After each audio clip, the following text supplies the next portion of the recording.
Sergeant here, Master Sergeant Martin. He's going to talk to us briefly. I guess if you all have questions for him, you can always ask them. But he's here for us today, so the floor is all yours. All right, thank you very much. So as she mentioned, I am the first sergeant for the FSS. I just got here in August. I'm still kind of feeling my way out. I've only been here for 6 months. So I graduated the First Sergeant Academy back in June. So I'm pretty new. I just replaced Master Sergeant Kelp, who was the previous First Sergeant. You may have had some experience with him. That being said, prior to coming here to Dover, I was stationed in Offutt, Nebraska for 15 years. So I've only ever PCS'd once in my entire career, and this is the second place that I've ever been. So that being said, I did ask to come here. I originally grew up in South Jersey, right out in Mays Landing, New Jersey, right outside of Atlantic City. And grew up there, joined the military, wound up in Nebraska for 15 years, and I came right back here. So that's a little bit about me in a nutshell. I am married, got married last year on April 15th, tax day. I won't forget my anniversary. So we got married right before coming here, and then a little bit before we got married, we adopted a dog. So no kids yet, but we do have an English coonhound. She might as well be a 2-year-old. So. All right, so what I wanted to talk to you guys about today, Dr. V asked me to come and do a little bit of a motivational speaking activity with you guys, but in my experience, a lot of times you get a motivational speaker to come in and they'll talk for about 40 minutes to an hour. You hear some good stories, and then you walk away feeling pepped for about an hour, maybe 2 tops, and you go back to your normal lives. Really not super effective, which is one of the reasons why I asked not to do slides. I gave you something that you could take home with you, something that you can walk away with. And what we're going to do is, instead of talking about things that like, hey, what's the secret to success? I'll tell you right now, I would rather talk to you about failures, because you're going to see a lot more of those in your life than you will successes. What is the secret to good communication? I'm going to tell you that's going to vary for every single person, so I'm going to probably tell you that you're better off looking into how to handle difficult communication situations. And all the major topics like how to be a good leader. Now we understand that we tell everyone, oh, no matter where you are, you're a leader, right? But we don't talk about followership. And everyone, no matter who you are, whether you're the President of the United States or the lowest rung of civil service, you're still a follower. You still answer to somebody. So I'd rather talk to you about followership. But today, what I'm going to talk to you about is something that's more fundamental than all those. It's about connections. When I say connections, I don't just mean like, hey, here's the influence that I exert on a child. You're all caregivers. That's what you do. That's in your nature. And you understand, we just talked about an hour about the impact that you have on children. I want you to understand that as caregivers, you don't just care for the people under your charge, you care for the people that are standing next to you as well. The connections you make are more than just with the children. They're with the other caretakers and caregivers. So today I want to talk to you a little bit about the power of influence. And we'll start with, who here is familiar with Maslow's hierarchy of needs? Raise your hands. All right, so this is more of a common fundamental in sociology. Maslow's hierarchy of needs is a psychological theory where most of our human basic motivations come from our needs. And it starts with physiological needs, like I'm hungry, I'm going to eat. I need air, I'm going to breathe. I need to use the bathroom, I'm going to go to the bathroom. So you can't escape those. Your actions, your body is automatically going to act on that. Additionally, from there, from your basic fundamentals all the way up until like your peak performers, there's a tier of complex needs that you can meet in order to continue progressing through there. The most basic, major developmental stage above those basic, like I have a need for safety, I have a need for security, I have a need for my physiological needs, my food, air, water, shelter, all that stuff. The very next step is our social needs. It's who we are and the connections that we build. Our community, our esteem, how we see ourselves and how we see those around us. Our recognition, feeling like you are valued, feeling like you are worth something to the community and the groups that you are a part of. That is a need. It is a fundamental need, and it is something that everyone must have in order to be able to perform at their best. So when you get into those connections that you're building with those around you, how many people work a 40-hour work week? That's most of us here? Yeah. So guess what? For a vast majority of your time that you are conscious throughout the week, you are seeing the people to your left and right more often than you're seeing your own family. Period. So guess what? the people to your left or right, might as well treat them like family, because otherwise you're in for a rude awakening for this 40 hours a week. So when you get into those belongingness and love needs, fundamentally we're going to do a little thinking activity here. Everyone has a bit of a why. Why do you wake up in the morning? Why do you go to work? Why do you do what you do? And everyone does something different. Everyone is a little unique with your routines, with your jobs, with your placements, with your ambitions. But everyone does share something. They share a why. I'm going to tell you a little bit about mine because your whys will change on you. I'm going to tell you about the why I joined the Air Force and then the why I decided to stay in the Air Force. So rewinding back to Sean Martin in high school. Sean Martin in high school was a little smart aleck. Did not have the best work ethic. Was a good test taker, but terrible with actually accomplishing homework, tasks, anything like that, didn't care. What that meant was high schooler Sean Martin got into a lot of really nice colleges and got zero money to go. Zero. Everyone's like, oh, well, what about federal financial loans? Well, funny story, did not realize it until I applied for federal financial loans. If you are the dependent of somebody with a dishonorable discharge from the military, you don't qualify for financial aid. And my parents had just filed for bankruptcy the year prior, so I couldn't get a commercial loan either. So it turns out that I could not go to college, period, even though that was my dream. Then, of course, here comes the military. Like, oh, guess what? We got an out for you, son. We'll pay for you to go to school. It's like, oh, okay, that sounds good. Stable job. All I got to do is sign my name on a few pieces of paper here. And they send me over to a hospital, do a whole little checkup, and do funny walks in my underwear, and they ship me off to basic training. And here I am, alone, confused, had no idea what's going on, never been outside of New Jersey. I'm sitting here in Texas. I was like, I didn't know the sky was this big. So, fast forward to, I get to my first duty station, and here I am thinking that, man, that was a wild ride. It's been a year and a half. They taught me a language that I still don't think I know. And they stuck me on an airplane that I'm still questionable as to why this thing's flying when it was built in the 40s. And then they put me in a building that I work in a basement with no windows because it's a secret building. I was like, oh, great. So I joined the Air Force to go to school and see the world, and they stick me in a basement with no windows. And they teach me a language. Guess what language they taught me? It says when you think here. Okay, so is it Pashto. Exactly. I thought this was going to be a marketable skill. No. They only speak Pashto in tribal Afghanistan. When I say tribal Afghanistan, I mean we had to learn the language to a high school graduate level.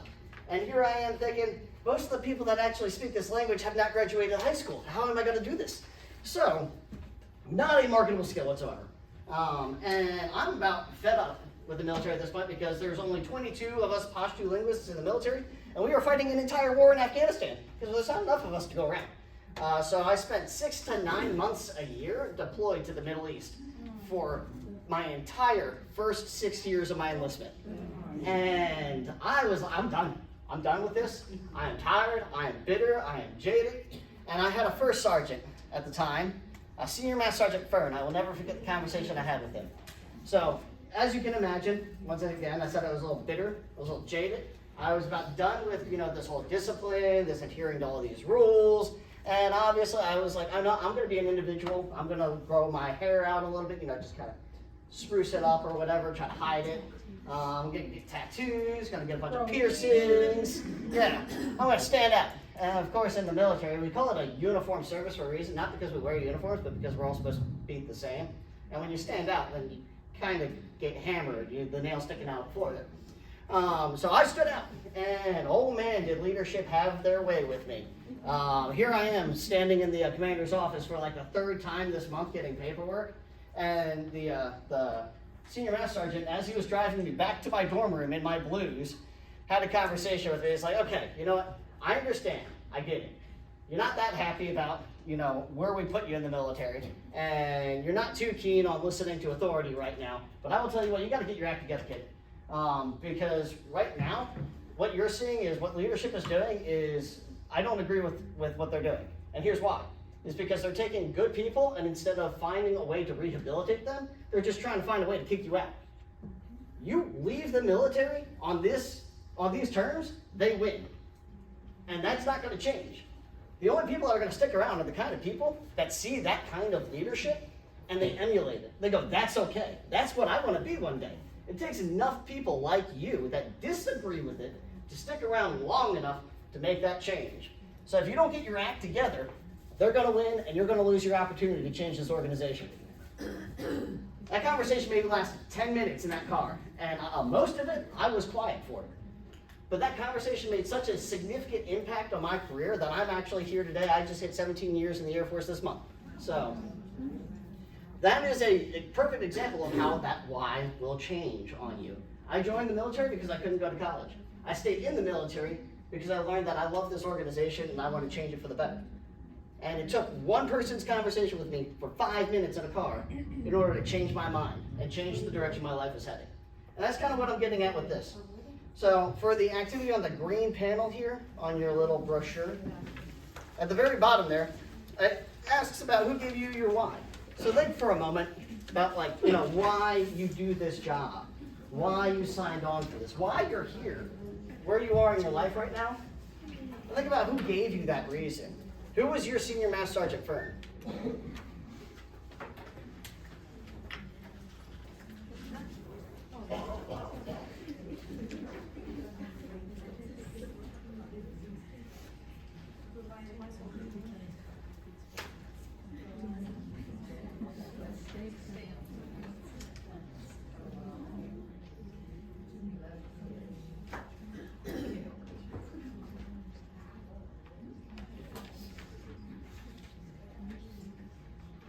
Now, does everyone at least have an idea?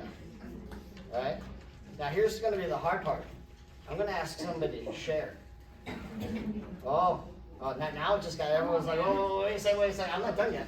Don't let me pick. So, who would like to share their why and who gave it to them? And it could be something simple. This one's an easy one. It could be like, okay, I'm here because of my family. So, who wants to stand up? Oh, she's not standing up now. I changed my mind. Okay, first one to stand up. There you go. Oh, no, go ahead. Yep. Go ahead, and stand up. Come on. Come on, Amanda. You got this. Stand up. Absolutely not. Nice try. I love how standing is where we draw the The line, yeah. We're like all in the same. I'll talk, but no standing. My reason for doing what I do is because I always want to help people. It's why I actually became a social worker in the beginning.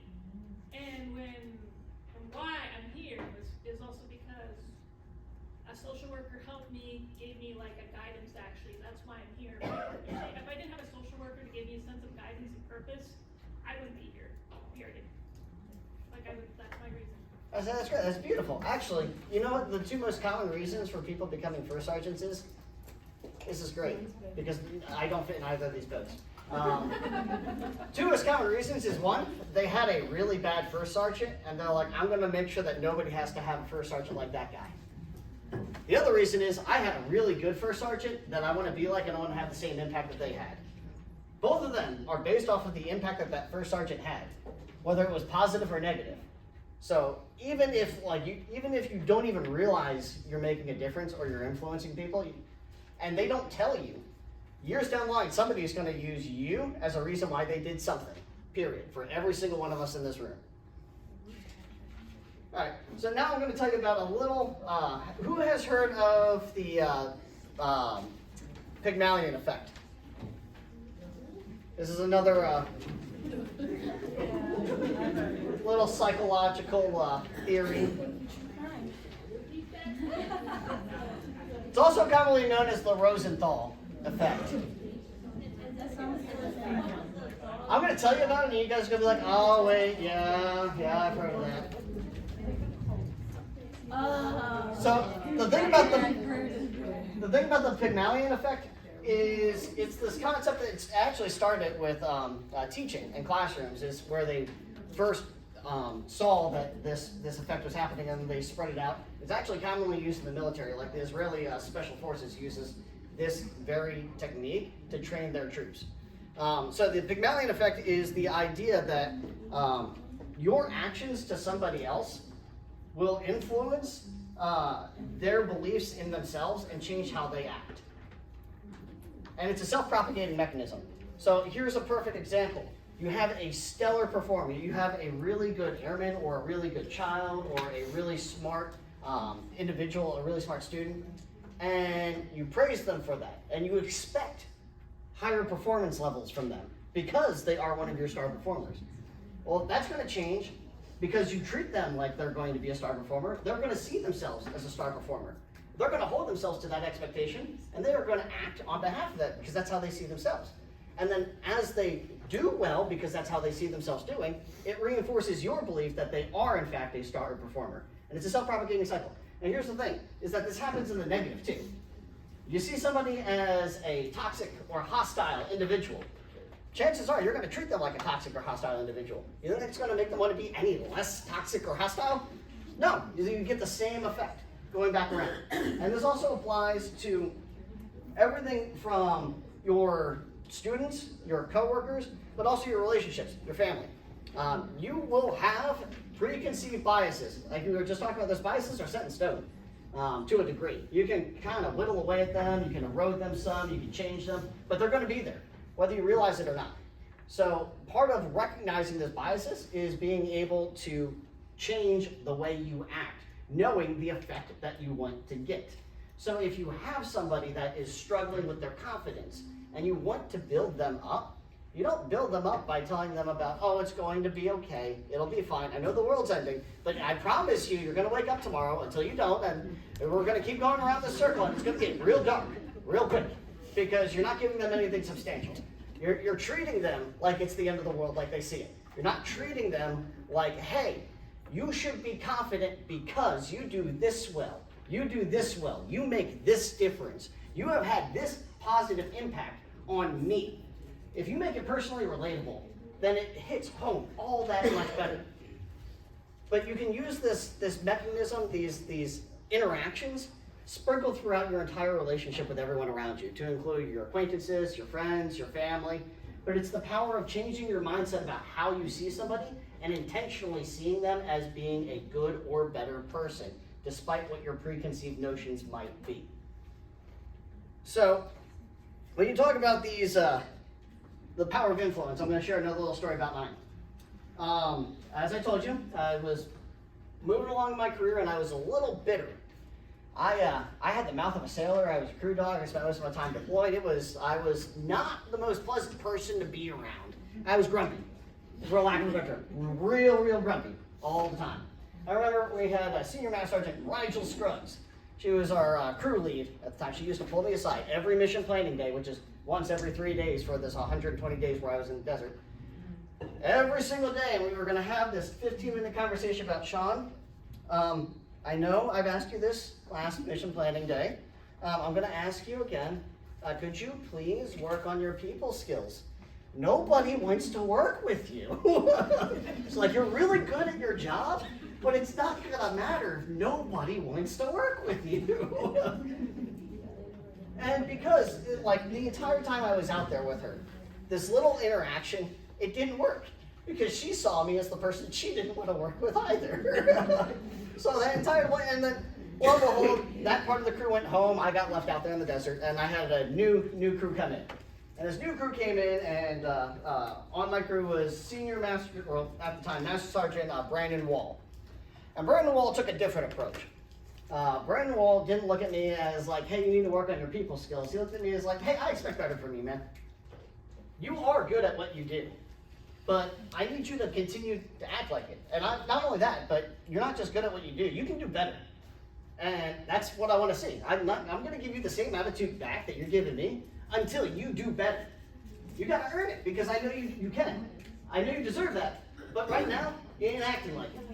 He specifically told me at the time we had a few different professional military education courses that we had to pass, and I was on the line there. He's like, you are going to make rank this year. Otherwise, I will come find you, and I will kick the crap out of you.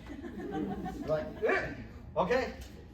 He's always saying, you will pass this P&E course when you get back. Otherwise, I will come find you again. You know what's going to happen. And he told me, you will upgrade to the very position he was sitting on that aircraft. You will be manager. You will be sitting in my position. You will be leading a crew, and you will do it well. And if I hear that you are not, I'm going to come find you. and I'm going to tell you what I think with my fists and my boots. I was like, okay, I got it. Tough love. All right. Guess what I did that year? I went back and I succeeded. And I succeeded so hard because I knew that if I didn't, I was going to taste some boots and some fists. But also because I knew that I could. I believed that I could. Where before, I never thought that of me. I thought I was like, oh, I'll just sit here until, I wind up making it to the next step just by sitting around long enough, being good enough at my job, waiting it out. I'm nobody special. I'm just gonna like ride it out. And then he's like, no. You have more potential than that, and I'm not gonna let you sit here and waste it because I expect better of you. And then the moment I started performing to the levels that he wanted me to, guess what? Everyone else saw it. My flight leadership saw it. My squadron leadership saw it. And next thing you know, I got promoted not only once but twice, back to back, first try. I made those leadership, the management positions. I actually became the lead program manager for that position, to the extent where I was actually the subject matter expert for it in the entire career field in the Air Force. And I never would have thought I was capable of that until somebody told me that I was. So that's a perfect example of that Pygmalion effect happening in a positive light. So I want you guys to think right now, once again, we have another little activity about the different connections that influence you. So this one's going to be a little bit of list, and this one's going to be a little bit more difficult because I'm going to intentionally ask you to put in a little bit more brain power. This one, you are not allowed to use family, anyone from your immediate household, anyone that raised you, your children. You have to find somebody that actually influenced you or motivated you that is outside of that immediate connection realm. Those relationships are given to you. They're the freebies. They're the ones you start with. Like, you have those until those go away, not vice versa, the ones that you have to make. I want you to think about who sought you out, who saw the good in you, and who pushed you to be where you are today.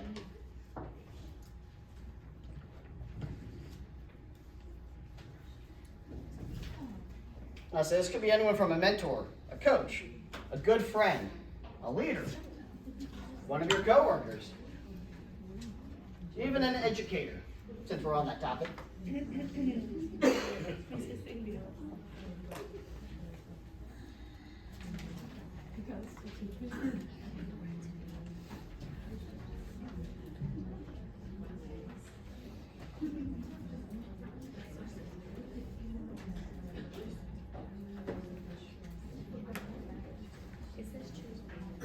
You guys know what's coming next, right?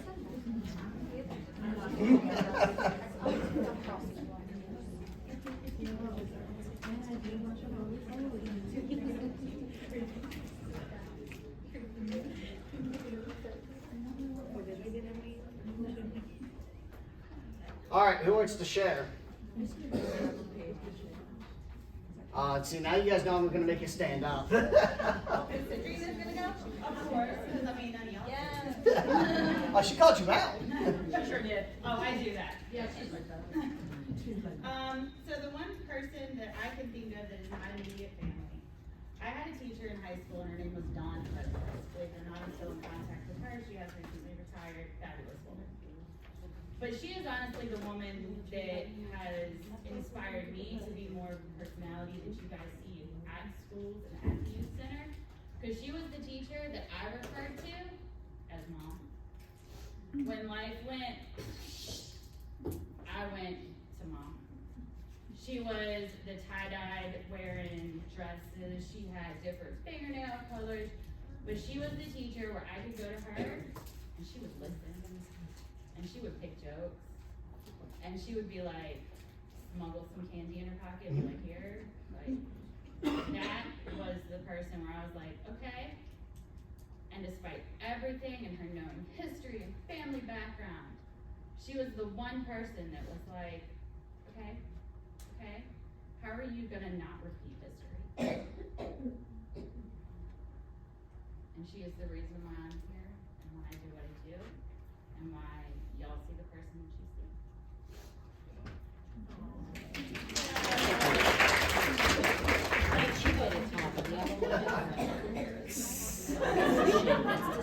So take the opportunity and write that person's name down there. I want you to actually write it down. I want you to visually be able to see it. Because right now, we're gonna spend the rest of our time writing them a thank you note.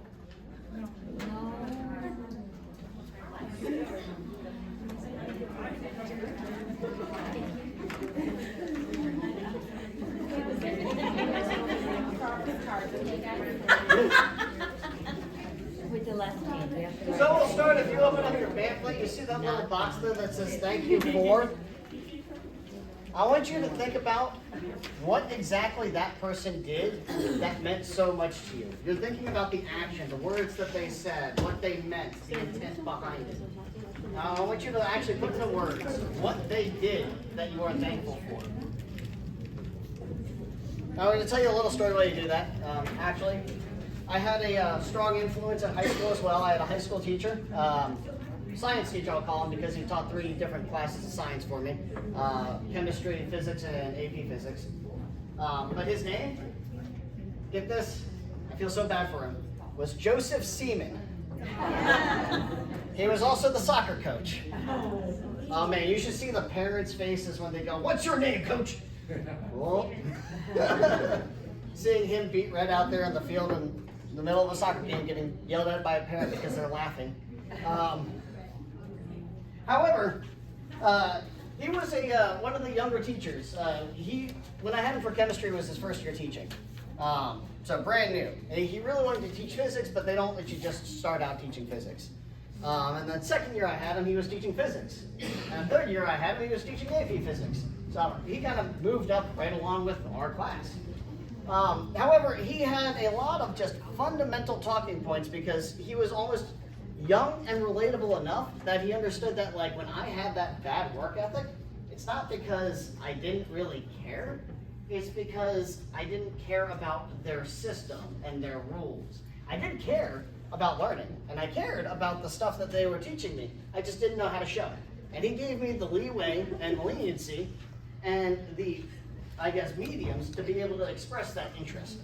However, I still remember he had a few quotes all throughout there, and I'll remind you that he's a science teacher, not a social studies teacher, so don't take these across the board. So he had quotes like, "If at first you don't succeed, excessive force is probably the answer." Makes sense? Or, he used to play him in chess all the time, and he used to always tell me, "Win when you can, cheat when you can't." It's like, oh, well, you're still watching. It's like, well, but you haven't cheated yet, so you aren't trying hard enough. And I remember when I was in physics, my classmates had a nickname for me. They called me Smart Kid. They only knew me by 2 names. I was either Smart Kid or Pesci. Apparently I'm like Joe Pesci. So we had a kind of racket going where I sat in like the front center of the classroom, and then when we had a pop quiz, everyone knew they were like, okay, check where his A, C, D, all right, and then it would kind of like daisy chain throughout the classroom. And he specifically told us, win when you can, cheat when you can't, right? We were using all resources available to us. Until the one day he came and he was pissed. He was real angry. He started handing back tests. He's like, "I didn't want to do this. It's not like I'm dumb. I'm not blind. I knew what you guys were doing. I told you to do it." He's like, "But when you do it this poorly, I can't allow that." They had copied the correct answers to the wrong questions. And almost the entire class failed that quiz because they were bad at copying. It's like, you failed at cheating. It's like, I can only teach you so many lessons, but I mean, this is what, if you're gonna cheat, do it right? So, one of the things that I learned from Mr. Seaman, though, a moral of this story is that you need to leverage everything. It's not cheating when you're pooling ideas, when you're working together, when you're part of a community. It's not cheating when you're working with other people to achieve a common goal, even though you are gaming a system hard. You're supposed to. That is what that's for. You guys are a team, and so long as you're working as a team, you will succeed. All right, everyone have your thank you for written down? Now here's the next part of this thank you note. It's really easy to tell somebody thank you, and it's really easy to go, yeah, you did a thing, and I'm going to thank you for the thing. But what's more difficult is putting into words is what effect that had. So when you think about what you actually thank them for, think of the words, because of you, Because of you. What changed in your life because of what they did? Because of you, you made this difference in my life. You have influenced me and perpetually will have influenced the people that I now touch as well.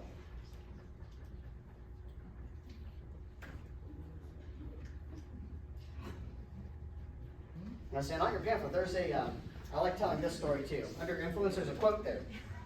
Think twice before you speak, because your words and influence will plant the seed of either success or failure in the mind of another. So, I know it says who wrote that there, Napoleon Hill. Does anyone know who Napoleon Hill is? Has anyone heard of Simon Sinek? Okay, when you're talking about motivational speakers, and you talk about TED Talks and all these life hacks, and so Napoleon Hill was the first one. He wrote the #1 best-selling self-help book in history. And guess what he was? It says it right there, his occupation, right next to his name. He was a con man. He was really good at fraud. He actually bought and lost 3 different multi-million-dollar estates back before there were multi-million-dollar heirs. But I bring that up because despite the fact that he had questionable moral fiber, the influence and impact that he had on the lives around him was significant and far-reaching. So think about that a little bit. I said one of the most common reasons for people wanting to become a first sergeant is they had a bad first sergeant. Even some of the negative relationships that you've seen out there, you can still be thankful for. Because you've learned, you've grown, you've come a long way despite or because of some of those interactions.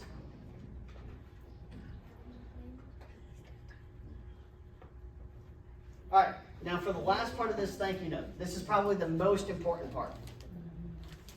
Think about that person. Think about what they did. Think about the impact that that had. But now, this is what you're going to do with that. You've already come from your past to your present. This last part is telling them what you're promising to do with the rest of their story that they handed off to you. Now what are you going to do in the future? Where are you going to take that connection that they gave you? And how are you going to pass that connection along to the others around you?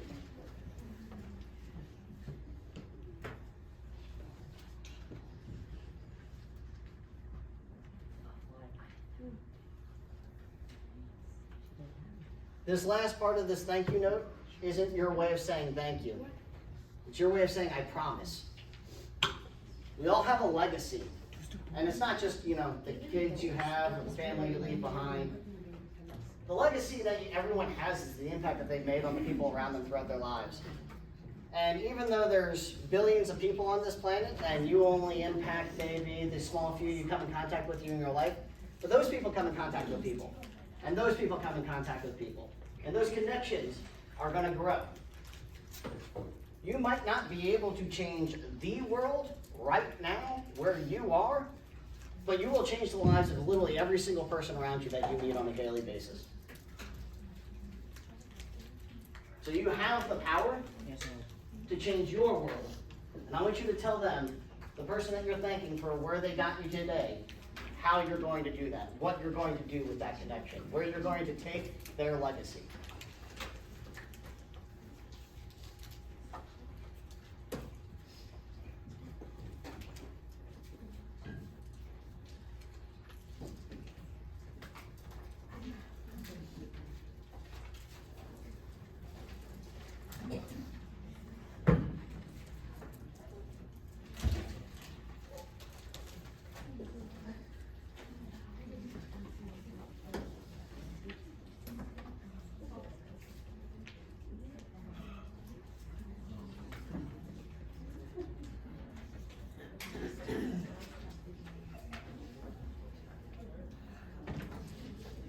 All right, those thank you notes are personal. I'm not going to ask you to share those, so no standing up on this one. But I am going to ask you to do something even harder. I'm gonna ask you to share that with the person whose name you wrote on there. Find them and pass on that message. Because that's how you give back. When I first picked up the duty of being a first sergeant, I did not want to be a first sergeant. I didn't want this job. I didn't think I'd be good at it. I was scared. And I knew how much work it was going to entail, and I was not that ambitious. And then I got forced into it to a little bit of a degree. First taste of it was while I was deployed. We didn't have a first sergeant, so somebody had to step up and fill that role. And then when I came home, I had so many of my airmen that had come back from that deployment that sought me out, found me, and thanked me for the impact that made in their lives over the course of that deployment and how it's changed them and helped them. And that changed my mind. Giving back that connection is so important, and we rarely do it often enough and meaningful enough, because we rarely have the words to say, or the opportunity, or the comfort zone where it feels right. So I'm going to tell you that you need to step out of that comfort zone. I'm going to ask you to take the opportunity and give that connection back to that person that gave it to you, because that's what's going to recharge them and get them back to making those kinds of positive connections again in other people's lives. And it gives them that peace of mind knowing that there's somebody else carrying on their legacy. All right. Thank you. That's all I have for you guys. I'll let you have any questions.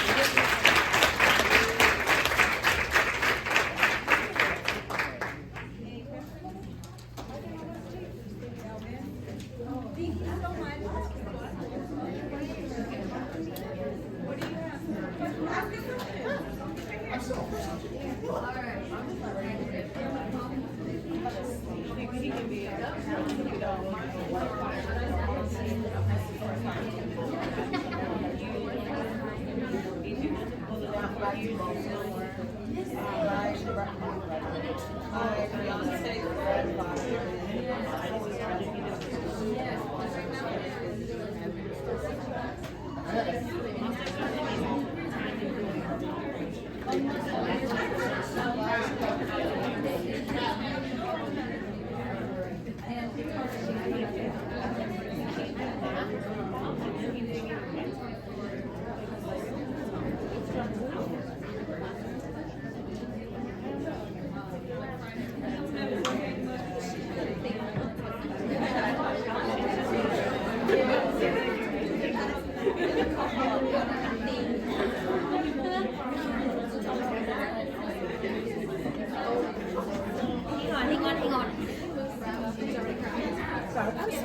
I'll right through you.